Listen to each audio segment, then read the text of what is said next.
अस्सलामुअलैकुम प्यारे बच्चों, आज हम हिंदुस्तान के कौमी परचम की तारीख़ और इसकी अहमियत के बारे में जानेंगे। ये हर एक तालिब इल्म को जानना बहुत ज़रूरी है। मैं हूँ Samina Farzana, government junior college Sedam ज़िला गुलबर्गा, और आप इस वीडियो को सोशल साइंस वर्ल्ड नामी यूट्यूब चैनल पर देख रहे हैं। प्यारे बच्चों, हमारा कौमी परचम इस तरह का है जिस तरह आपको स्क्रीन पर दिखाई दे रहा है। ये 3 रंगों पर मुश्तमिल है।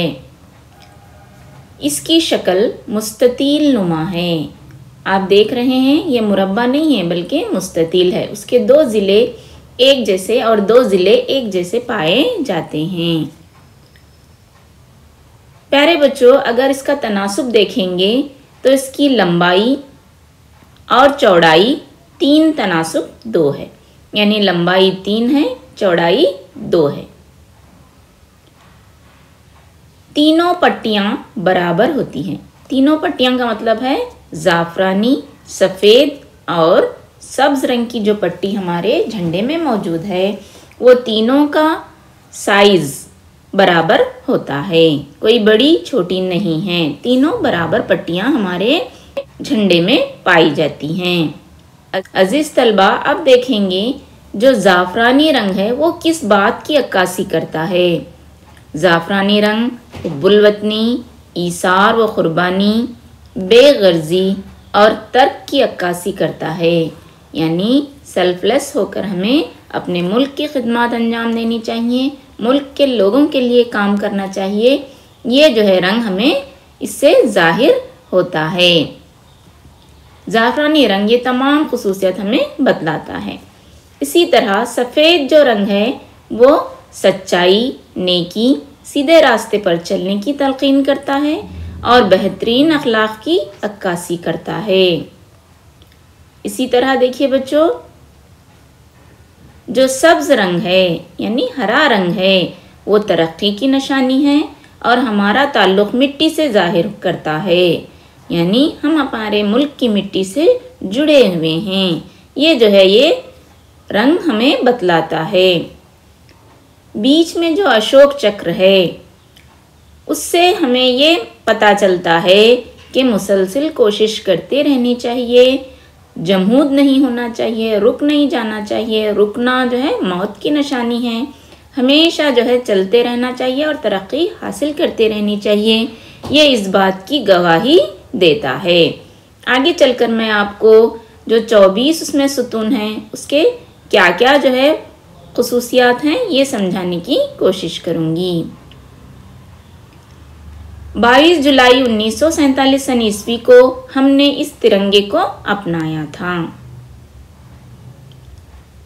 प्यारे तलबा, इसका डिज़ाइन करने वाले शख्स का नाम है पंगाली वेंकैया, यानी ये जो बनाया था, जो जिसने इसको डिज़ाइन किया था, उस शख्स का नाम है पंगाली वेंकैया। इसी तरह अगर हमें परचम बनाना है तो या तो हम खादी के कपड़े से या रेशम के कपड़े को इस्तेमाल करते हुए परचम तैयार कर सकते हैं।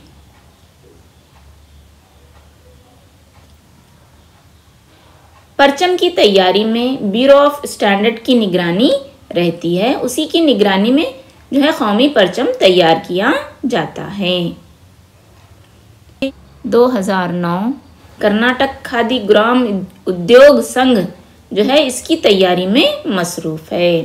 यही एक ऐसा इदारा है जहां पर हिंदुस्तानी परचम तैयार किए जाते हैं। 2002 तक परचम का इस्तेमाल सिर्फ गवर्नमेंट ही किया करती थी या गवर्नमेंट इदारे ही किया करते थे, मगर अदालत उज़्मा सुप्रीम कोर्ट के एक फैसले के बाद 2002 के बाद तमाम जो है हिंदुस्तानी शहरी इसका इस्तेमाल कर सकते हैं।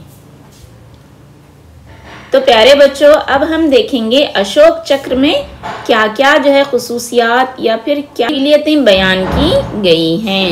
हमारे जो है अशोक चक्र में 24 सुतून हैं, 24 जो है पिलर्स इसमें पाए जाते हैं। हर एक का एक एक जो है मतलब यहाँ पर बयान किया जाता है ताकि हिंदुस्तानी शहरी इन खसूसियात को अपना लें। उसमें नंबर 1 सुतून जो है वो कहता है कि प्यार और मोहब्बत के अखलाक हमें आने चाहिए। दूसरा जो सुतून है वो हिम्मत और बहादुरी की अक्कासी करता है। तीसरा सुतून सब्र और इस्तिक़लाल की अहमियत को बतलाता है। चौथा सुतून अमन खैर खैरात पर जोर देता है। पांचवा सुतून बड़ाई को बयान करता है। छठा जो सुतून है अशोक चक्र का, उसमें अच्छाई को अहमियत दी गई है। सातवां जो सुतून है वो कहता है कि हर एक को पुख्ता यकीन रखना चाहिए। आठवें सुतून की अगर हम बात करेंगे तो नरमाई की ये बात करता है। सख्ती नहीं बल्कि नरमाई से पेश आना चाहिए। नौवां जो सुतून है वो बेगर्जी बेलोस खिदमात की दावत देता है।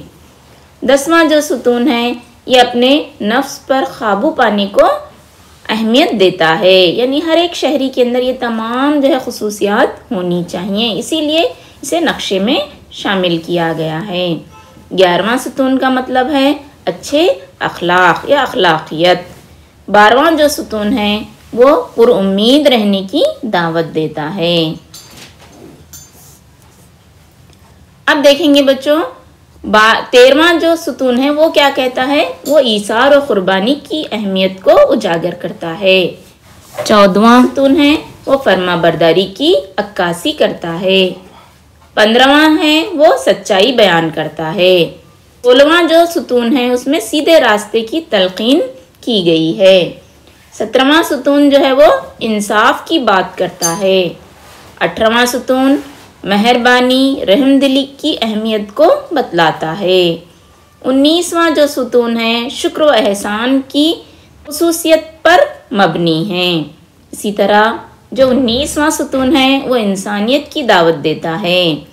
21वां सुतून हमदर्दी की बात करता है। तो 22वां सुतून हर शहरी को रूहानी इल्म हासिल हो ये कहता है। 23वां सुतून हमें ईमानदारी की बात बतलाता है। तो 24वां जो सुतून है वो सदाकत की बात कहता है।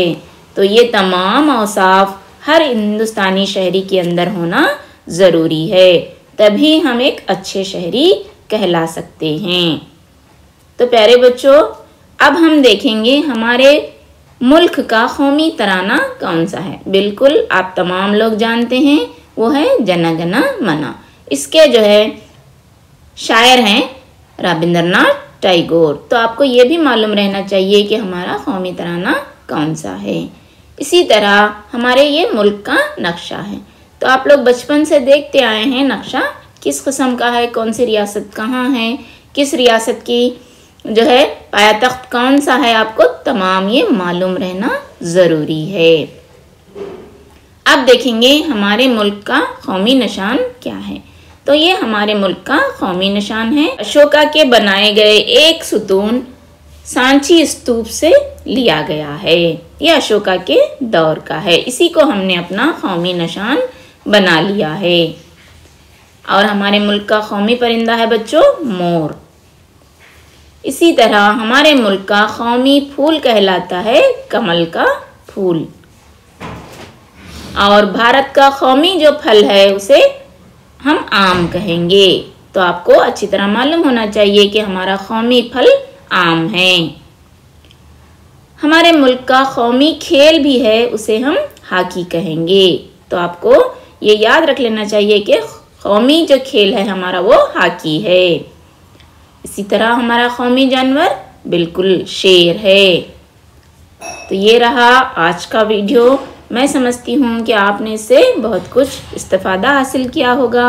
अल्लाह हाफिज़, शुक्रिया। हमें अपनी दुआओं में हमेशा याद रखिएगा।